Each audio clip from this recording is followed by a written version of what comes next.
एक बार ढोलकपुर जंगल में कुकू कोयल बहुत ही मीठा गाना गा रही थी।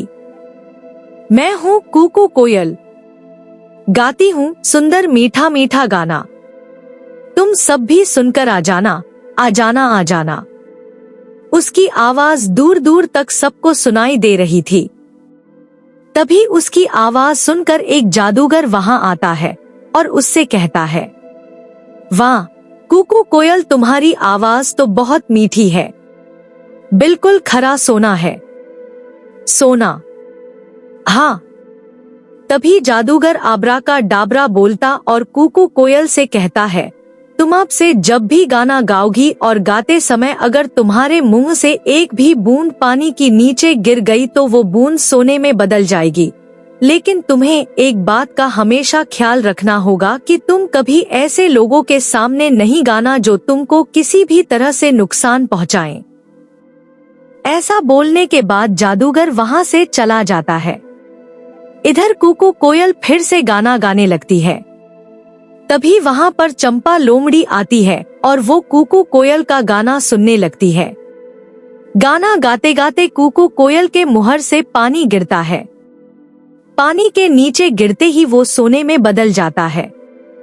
चंपा लोमड़ी अपने सामने सोना देखकर बहुत खुश हो जाती है और झट से सोना उठाती है। फिर वहां से बहुत तेज दौड़ लगाते हुए अपने घर पहुंचती है। इधर कुकू कोयल गाना गाती रहती है। तभी वहां पर एक शिकारी आता है। शिकारी पेड़ के नीचे बैठकर कुकू कोयल का गाना सुनने लगता है। कुकू कोयल गाना गा ही रही थी कि फिर से उसके मुहर से पानी नीचे गिरता है। मुहर का पानी नीचे पहुंचते ही सोने में बदल जाता है। अपने सामने शिकारी सोना देखकर बहुत खुश हो जाता है। वो झट से उसे उठा लेता है। तभी शिकारी फिर देखता है कि ऊपर से पानी की एक और बूंद गिरी जो सोने में बदल गई। शिकारी फिर खुश होता है और उसे भी अपने पास रख लेता है। ऐसे करते हुए कई बूंदें ऊपर से नीचे गिरती है जो सोने में बदलती जाती है। शिकारी मन में सोचता कि शायद आसमान से सोने की बारिश हो रही है और ये सोचते हुए वो एक एक करके सोना उठाता जाता है।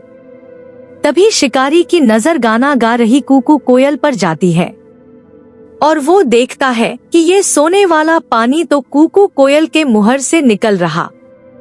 फिर वो बिना देरी किए कोयल को पकड़ने के बारे में सोचता है, क्योंकि कुकू कोयल को पकड़कर वो बन जाएगा अब बहुत बहुत अमीर।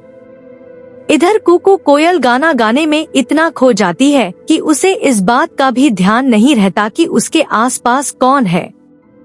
फिर शिकारी बहुत धीरे से अपना जाल फेंकता है और कुकू कोयल को पकड़ लेता है।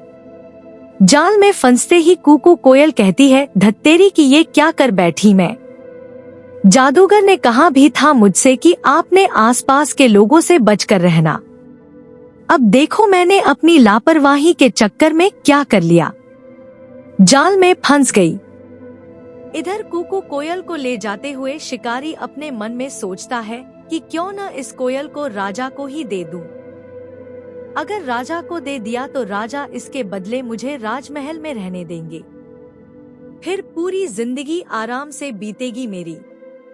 हाँ, यही सही रहेगा। ऐसा सोचते हुए शिकारी राजा के पास पहुंचता है और उसे सारी बात बताता है।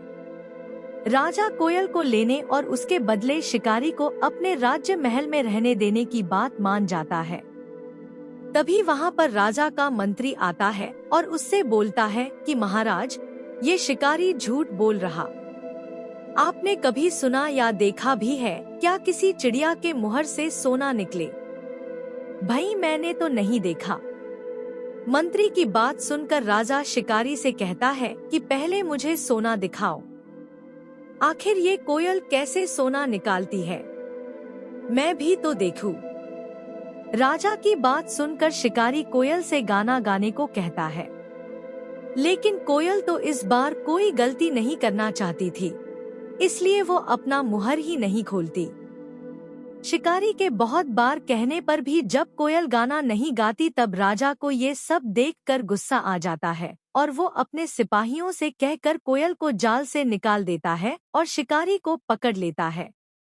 जाल से निकलते ही कोयल गाना गाना शुरू करती है। कुकू मैं हूँ कुकू कोयल गाती हूँ, मीठा मीठा सुंदर गाना, जिसे सुनकर तुम सब मेरे पास। और फिर तभी उसके मुहर से फिर से पानी नीचे गिरता है जो सोने में बदल जाता है। राजा ये सब बस देखता ही रह जाता है और अपने सिपाहियों से कोयल को पकड़ने को कहता है। लेकिन इस बार कुकू कोयल पहले जैसी कोई भी गलती नहीं करती है और वहां से उड़ती हुई सीधे ढोलकपुर जंगल पहुंचती है। इस कहानी से हमें यह सीख मिलती है कि हमें हमेशा अपने बड़ों की बात माननी चाहिए, साथ ही हमेशा सतर्क भी रहना चाहिए। बुरे काम का बुरा नतीजा।